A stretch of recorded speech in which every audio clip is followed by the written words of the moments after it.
The next part of our lecture is the Hall effect. Hall effect is a phenomenon which arises when a metallic strip is placed in a magnetic field B such that that metallic strip carries some current I. Then the charges composing the current I experience a magnetic force in one direction or the other depending on the sign of the charges present in the current. Here in this case, let us consider the metallic strip placed in a magnetic field which is directed inwards and is denoted by this cross. So if we apply the left hand rule to determine the force on the charge carriers moving in this direction, and we suppose that this current is the conventional current, so it is composed of positive charges moving in this direction. The magnetic field B is directed inwards, so what would be the direction of the force acting on these charges? The direction of the magnetic force acting on these positive charges moving in this direction. So for that purpose, let's first apply the left hand rule. Our field is directed inwards, that is the magnetic field is directed inwards into the page. Our current is directed towards the right, the conventional current. So if you stretch the finger, the first finger of your left hand inwards, and your middle finger is indicating the direction of the current in this direction, that is towards the right, then the direction of the magnetic force acting on the charges will be upward. So all the charges composing this conventional current I are pushed towards the upward end of this metallic strip, leaving behind the negative charge on the lower side of the metallic strip. So what happens that there will be an electric field set up across this strip or metallic strip in the downward direction. So the magnetic force acting on these charges is directed upwards, whereas the electric force acting on the charges is downward. Let us discuss the special case when the upward magnetic force is equal to the downward electric force acting on the charges.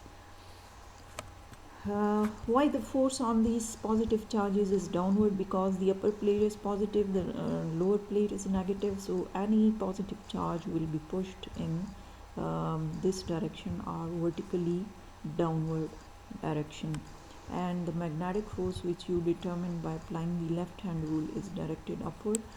You can also determine this direction by using the palm rule, in which you will stretch the fingers of your right hand in the direction of the magnetic field, which is inwards, and you will stretch the thumb perpendicular to the fingers in the direction of the current. So the outward drawn normal to the palm will give you the direction of the magnetic force acting on these charges which are moving rightwards in a field directed inwards, in a magnetic field directed inwards. So it gives the same direction for the magnetic force. Now let us come to the calculations. We will consider the case when the upward magnetic force is balanced by the downward electric force acting on these charges.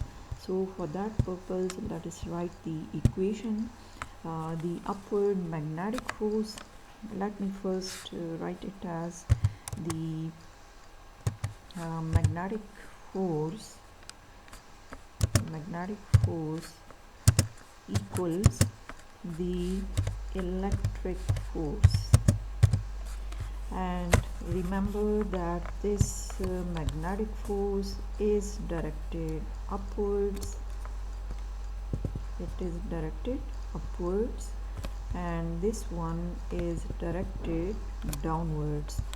So if they are equal to each other, writing the equation for the magnetic force, if you remember, the magnetic force acting on a charge Q moving with a velocity v in a magnetic field B,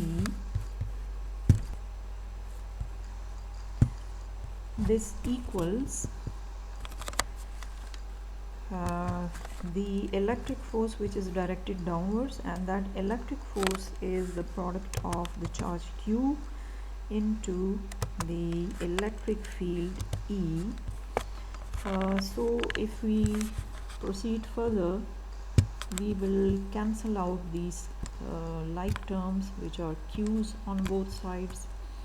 Now this electric field E introduces a voltage V across the strip, and that voltage is called the Hall voltage or the Hall potential difference, and the value of that V will be obtained by using the relationship between E and V.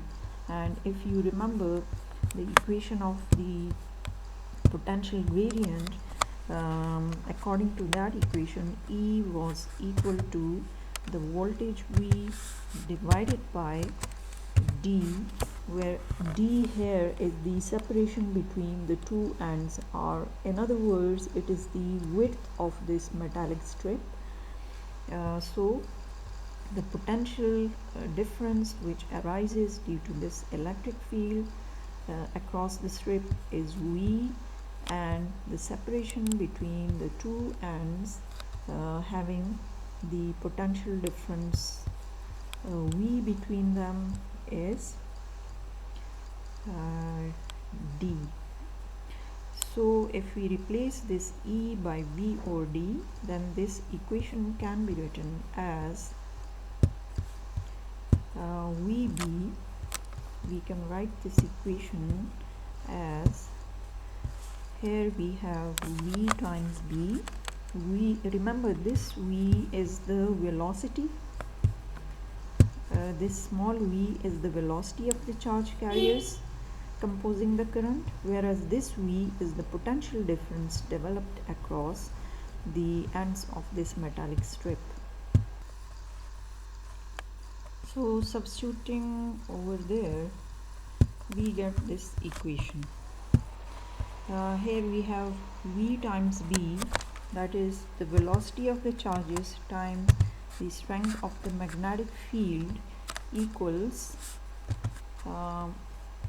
E, which is equal to V over D, and this V is denoted by the capital letter, which is representing the Hall voltage, and it is divided by the small d, which is the separation of these two ends.